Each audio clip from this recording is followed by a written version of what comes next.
Cette présentation, c'est même pas l'intégrité au quotidien, où on sent déjà le prosaïque. Hein. Là, on va vraiment changer d'univers, on va être dans le plus pratique. C'est l'intégrité quotidienne. Et l'idée qu'on a eue, c'est que je vais vous présenter la Charte nationale de déontologie des métiers de la recherche, qui est le texte de référence en matière d'intégrité scientifique, qui engage toutes les institutions sur lesquelles les référents s'appuient, et de l'illustrer, vous allez voir, hein, c'est une charte, c'est très simple, et de l'illustrer par ce que je rencontre au quotidien. Et donc par des choses tout à fait pratiques, prosaïques. Et si je les rencontre au quotidien, c'est que ce que dit cette charte, c'est plus facile à énoncer en charte qu'à faire, et qu'à faire passer sur le terrain, et qu'à rendre praticable par ceux qui font de la recherche.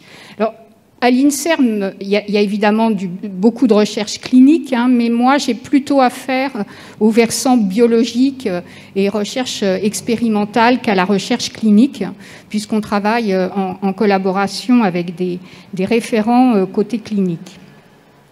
Quand même, alors je vais passer très rapidement, on est très en retard, et puis on a déjà hier ouvert la discussion sur des points qu'on va dire de culture générale. Donc je ne reprends pas un certain nombre de choses qui ont été dites hier, simplement pour dire que la Charte nationale de déontologie, on n'a pas le temps d'ouvrir ces problèmes de vocabulaire, des pratiques de la recherche, s'appuie sur un corpus de textes dits de référence internationale. Et comme on l'a déjà évoqué hier, c'était Jacques qui en avait parlé, il y a notamment un texte fondateur qui a été publié par les académies US en 92 et 93, qui reste encore maintenant le cadre conceptuel sur lequel on appuie beaucoup de repères en intégrité scientifique.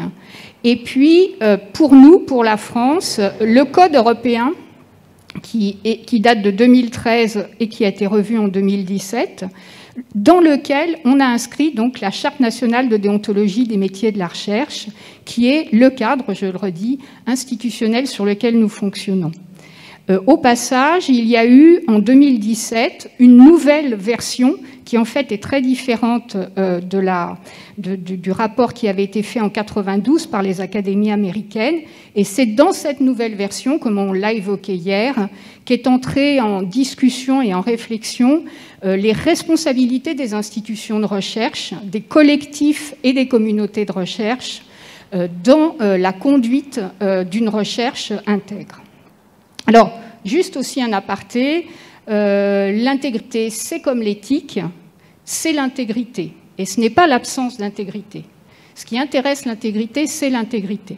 Et l'essentiel de mon travail, c'est de venir en soutien à ceux qui font de la recherche pour les appuyer dans la solidité et dans la qualité de la recherche qu'ils font.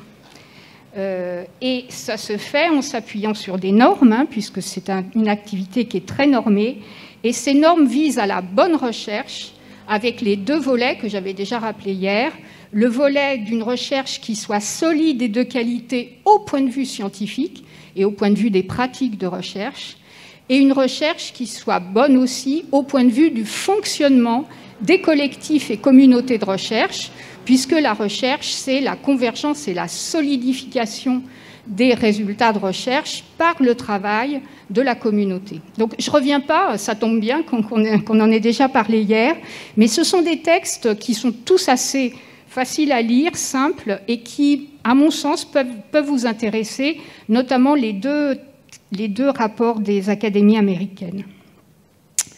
Voilà, donc je reprenais, et là encore, ça vient donc, les quelques diapos, là je vais passer assez vite, viennent de ces rapports des académies américaines. Donc celui de 92, il a vraiment posé le cadre qui est encore actuellement celui qui guide la plupart des codes et chartes, et c'est notamment les trois catégories de FFP, qui correspondent à fraude, falsification et plagiat, et qui sont, vous voyez, c'est le petit 1, et qui sont des manquements à l'intégrité scientifique.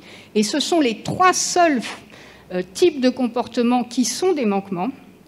Et on en est toujours là. Le deuxième catégorie de comportement et de façon de faire de la recherche qui intéresse l'intégrité scientifique, c'est ce qu'on appelle les questionable research practices. Et donc, c'est bien la notion de questionnable, et l'intégrité est questionnable. Il s'agit de pratiques discutables, de pratiques qui posent un problème, mais qui ne sont pas des manquements directement à l'intégrité, parce qu'elles doivent être, on en a aussi parlé, qu'elles doivent être remises en contexte par rapport à la manière dont elles se sont produites. Et puis, le other misconduct, c'est tout ce qui va directement être géré, par exemple en France, par le juridique, par exemple le harcèlement sexuel qui n'est pas traité par l'intégrité scientifique parce qu'il y a du côté des RH un arsenal qui permet de le faire. On va passer très rapidement, c'était justement pour montrer qu'en 2017, on a commencé à introduire de nouvelles pratiques questionnables. J'insiste, les FFP restent dans leur noyau dur, mais toute une série de nouvelles pratiques questionnables ont commencé à être mises en avant, mises en lumière et étudiées. Il existe un domaine de recherche qui s'appelle Research on Research, qui s'intéresse aux conditions scientifiques de production de résultats scientifiques, mais également à un certain nombre de comportements qui vont poser des problèmes sur la qualité de la recherche. Donc là, simplement, on voit qu'on a toute une série de comportements, pardonnez-moi, je l'ai laissé en anglais, mais bon, pourquoi pas, toute une série de comportements qui vont impliquer de plus en plus étroitement les institutions de recherche à côté des chercheurs individuels, comme c'était le cas dans les premiers rapports. Et notamment aussi introduire la responsabilité des éditeurs. Vous le voyez dans le dernier item. Les éditeurs, dans ce rapport, on essaye de donner les responsabilités de l'ensemble des acteurs qui interviennent dans le domaine. Je crois que j'avais mis, peut-être pas, l'exploitation des étudiants. Ah oui, neglectful or exploitative supervision. Ça, c'est aussi un point très intéressant parce que c'est mis maintenant du côté de l'intégrité scientifique et plus seulement du côté d'un problème RH. On va avancer, ça c'est l'INSERM, on n'a pas le temps, surtout que j'ai expliqué hier comment on travaillait. Voilà, l'idée c'était simplement de passer en revue les 7 items de la charte nationale. Ils sont très simples. En fait, paradoxalement, tout se passe comme s'ils n'étaient pas du tout incorporés ni utilisés sur le terrain. Parce que je pense que l'idée, c'est qu'il faut accompagner et approprier par une culture et une pratique, c'est ce qu'on essaye de faire avec le bottom-up, les items de cette charte. Mais ce qu'il y a d'intéressant, c'est qu'ils sont absolument conformes à tous les textes internationaux, et c'est important. L'intégrité en recherche, c'est une réflexion éthique sur les comportements pratiques en recherche qui est internationale. Et puis parce qu'ils font le 360 degrés des cas de figure sur lesquels on a déjà discuté et on peut continuer à discuter.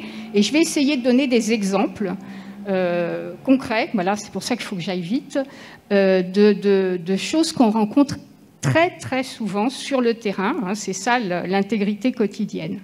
Donc le premier item de la charte, c'est sur le respect des dispositifs législatifs et réglementaires, et ça s'adresse, c'est important, à tout personnel impliqué dans la réalisation de la recherche.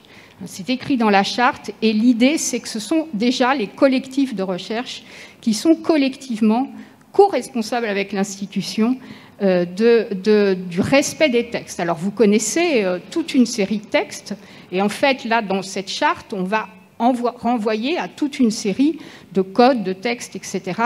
Mais l'idée, c'est que c'est un devoir de tous ceux qui sont en train de pratiquer de la recherche que de s'enquérir ou de connaître, avec ce que ça comporte éventuellement de difficultés, les textes qui régissent leur activité. Nous sommes dans l'univers professionnel et tous les textes ne sont pas des inutilités administratives. Un certain nombre de textes sont très importants pour cadrer les comportements. Le deuxième item, c'est la fiabilité du travail de recherche. Donc là, on est au plus près des principes de bonne recherche au point de vue de la solidité scientifique. Et donc, c'est des choses dont on a déjà discuté, mais qui sont écrites très simplement et qui peuvent tout à fait servir de support, hein, puisque c'était ça l'idée de la présentation, c'est de dire parlez-en avec vos étudiants, parlez-en avec les thésards, faites 1, 2, 3 réunions de labo chaque année en reprenant ce texte et parlez des vraies choses que vous rencontrez à la lumière d'un texte comme celui-là, qui est à la fois simple et qui cadre la réflexion critique et autocritique sur ce qu'on doit essayer de mettre en œuvre en recherche. Donc il y a des choses simples. La première, c'est le fait qu'il faut respecter des contrats. Quand vous avez signé des contrats avec un industriel, vous êtes tenu de le respecter. Vous engagez l'institution, vous vous engagez vous-même, et très souvent, vous engagez le devenir de la recherche que vous êtes en train de réaliser. Parce qu'énormément de contrats sont faits de telle manière que vous allez être bloqué quand vous allez vouloir publier. Et vous l'avez signé. Alors on va dire, mais c'est un contrat abusif puisque le chercheur n'a pas le droit d'engager le produit de ce qu'il a fait payer sur fonds publics, donc ce contrat est nul et non avenu. Oui, mais si vous faites ça, l'industriel dit « Ah oui, mais alors il y a abus de confiance parce que moi, je ne savais pas que le chercheur ne pouvait pas, donc je me retourne quand même vers l'institution et je demande à ce que ce contrat... il y a énormément de façons de demander les choses, mais c'est simplement de dire que cette notion de contrat, que je rencontre moi sans arrêt, ensuite sur le terrain, pour des chercheurs qui ont beaucoup de difficultés et dont des travaux sont entravés, gênés, etc., pour des petits contrats simples, où il n'y avait même pas 3 francs 6 sous, ça montre qu'il faut en revenir à un état d'esprit professionnel et à un cadrage et se rendre compte que des actions qui paraissent absolument sans intérêt, et d'ailleurs administratives, ils ne les lisent pas, hein, les contrats. Quand après il y a des ennuis, c'est ce qu'ils me disent. Ils disent « mais j'ai pas lu », voilà, bref. On est dans un univers professionnel, on engage l'institution et on engage sa recherche.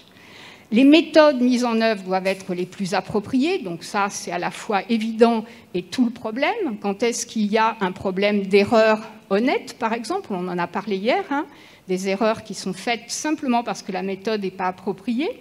Bon, on ne va pas ouvrir à nouveau cette discussion. Un point très important, c'est le cahier de laboratoire.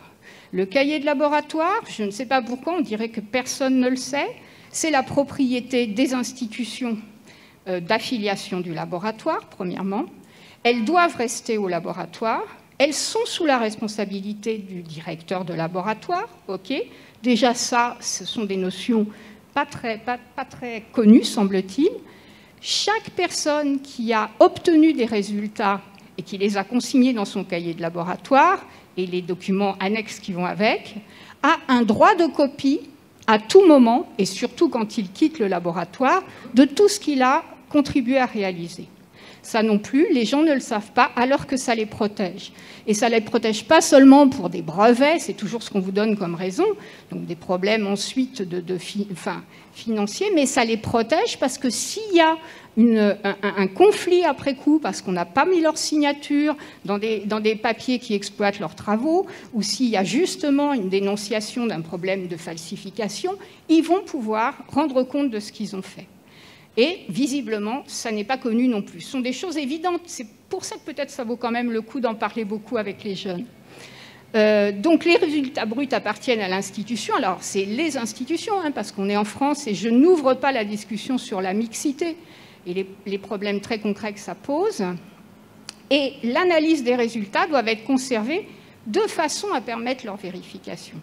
Absence de cahier de laboratoire, absence de capacité à pouvoir vérifier des résultats, pour un éditeur, et bon, on va en rester là, normalement c'est en soi un motif de rétraction sans autre forme de procès.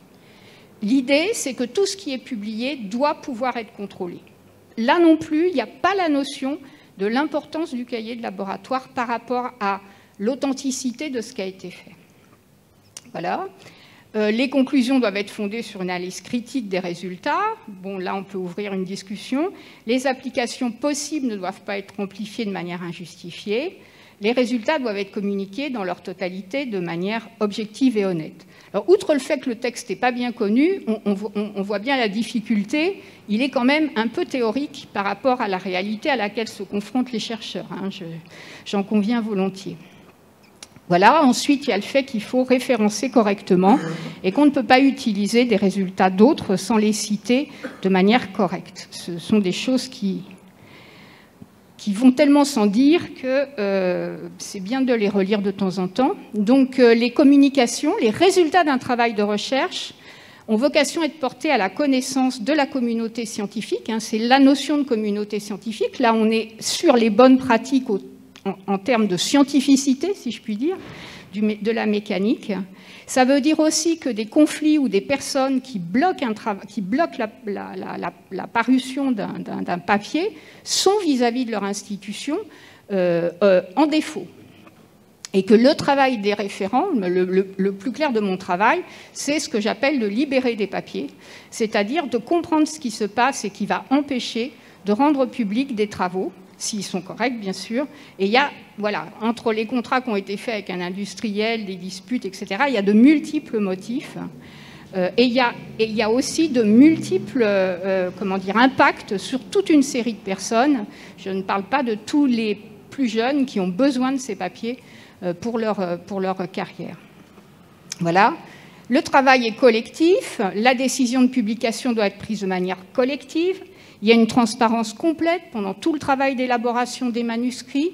Tout le monde doit être informé de tout ce qui se passe, de tous les rapports avec l'éditeur. Enfin, toutes ces choses sont à la fois classiques, connues, et en même temps pas assez pratiquées. Et elles amènent des problèmes vraiment graves quant à la qualité même de la recherche, sans parler des effets absolument délétères sur les collectifs. Donc ça, on pourra en reparler, mais c'est les règles les mieux cadrées parce que les éditeurs aussi en sont porteurs et ils ont, eux, des moyens de coercition tels que s'ils jouent leur rôle correctement, on peut arriver à un bon respect de ces règles du jeu collectif. Voilà. Le chercheur exprimera à chaque occasion à quel titre, personnel ou institutionnel, il intervient. Et c'est vrai aussi sur les réseaux sociaux. Et c'est en fait très difficile et très compliqué à faire, mais c'est vraiment là aussi quelque chose qui mérite d'être discuté dans des cas réels, dans des collectifs, et de comprendre la façon qu'on a de ne même pas faire attention à ça. Voilà. Alors là, à nouveau, on est sur les responsabilités de collectif et les responsabilités du PI, le fameux PI. Le responsable d'équipe, celui qui mène un programme, qui a des masters. Maintenant, les masters deviennent des personnels tout à fait actifs dans les laboratoires, qui jouent un rôle important et qui sont pour l'instant, pas du tout introduits à tout cet univers de règles professionnelles. Donc, ils ont une responsabilité éminente qui est une responsabilité à la fois d'apprendre la science, mais d'apprendre les bons comportements et d'apprendre la justesse, peut-être pour ne pas aller jusqu'à justice, mais pourquoi pas, dans les collectifs de recherche. Et c'est très difficile puisqu'on sait toutes les pressions auxquelles sont soumises toutes ces personnes. Je ne suis pas du tout en train de faire de l'irénisme. Vraiment, je vois toute la journée les problèmes que ça pose. Voilà. Et puis, un rappel, parce que voilà, le FFP sont les manquements les plus graves à l'intégrité. Ils doivent être signalés à l'institution. Ça, c'est pour les fameux lanceurs d'alerte et tous les problèmes que ça pose, parce que l'institution est tout à fait défaillante à cet égard, et combattue. Et ça, c'est la responsabilité de l'institution qui est rappelée là. Le texte date de 2015. Voilà. L'évaluation et l'expertise, je ne vais pas encore prendre trop de temps. Il y a vraiment, là aussi, toute une série de choses qui sont à la fois pratiquées et habituelles et historiquement connues, et qui en même temps ne le sont de moins en moins parce que, sous les grands principes et sous les bons réflexes, il y a une transformation des fonctionnements des collectifs qui rendent en fait très difficile de le faire. Et c'est pour ça qu'on arrive à être intègre, enfin à mon sens, enfin, c'est mon expérience, on ne peut être intègre qu'à plusieurs parce qu'on a réussi à créer un environnement dans lequel on fait assez bloc pour pouvoir mener sa barque d'une manière correcte. Voilà, la Charte nationale de l'école. Alors là, il y a toute une série de textes annexes, j'y reviens pas, on est juste dans les grands cadres. Alors, ce que je vois, évidemment, voilà, j'ai pas assez dit de choses sur ce que je vois, mais je vois l'heure tourner aussi, je suis un peu sous pression. Il y a tous les conflits de signatures, mais ça, tout le monde connaît très bien ça. Il y a toutes les personnes qui ne sont même pas remerciées, alors qu'elles devraient l'être, parce qu'elles en ont besoin pour rendre compte du travail qu'elles ont fait. C'est vrai de tous les personnels ingénieurs et techniques, par exemple, qui passent toujours à l'as, enfin, je fais des généralités, hâtives, je suis d'accord. Mais quand les problèmes arrivent chez moi, c'est justement parce que ça s'est passé comme ça. Il y a tous les conflits de rétention, de non-partage, d'appareillage, d'échange, de signatures contre des réactifs. Il y a énormément de choses dont on sait très bien comment elles arrivent, mais qui nécessiteraient que très très en amont, dès le master, puisque j'insiste, dès le master, les jeunes sont absolument pris là-dedans, dès le master, des discussions là-dessus, les munissent et les protègent et montrent qu'il est légitime de penser comme ça. Après, dans la vraie vie, c'est comme toujours, mais pour le coup, la légitimité à partir de ces principes et à éventuellement les invoquer, à s'en servir pour s'interroger, pour interroger si on est un peu courageux, parce que ce n'est pas facile, doit, à mon sens, intervenir très très tôt. Voilà. 6, les travaux collaboratifs, c'est tout pareil en plus compliqué, en très plus compliqué. Il y a tous les jeux de pouvoir et d'influence et de dépendance mutuelle qui existent au niveau individuel, existent aussi au niveau des collectifs et doivent être gérés avec une forme de doigté par les PI qui sont eux-mêmes pris dans un collectif. Voilà, donc, et je n'ouvre pas là aussi parce qu'on l'a largement évoqué, tous les problèmes qui sont liés avec le fait qu'on n'a pas fait d'accord au départ, on y est parti comme ça, et voilà, ça va introduire de gros problèmes éventuellement, parce que tout allait tellement sans dire qu'en fait, il y avait beaucoup de malentendus. L'intégrité scientifique, ça sert aux chercheurs à préserver leur indépendance. On les enjoint, pardonnez-moi, je ne trouve pas, de préserver leur indépendance. C'est un devoir professionnel, ce n'est pas une revendication, ce n'est pas un droit, c'est un devoir. C'est un devoir concernant, c'est bien dit, les données, leur exploitation, leur propriété intellectuelle et leur communication. Ils ont un devoir de préserver leur indépendance, ils ont un devoir de contrôle et d'engagement et de responsabilité dans ce qui arrive à tous ces matériaux qu'ils ont contribué à produire.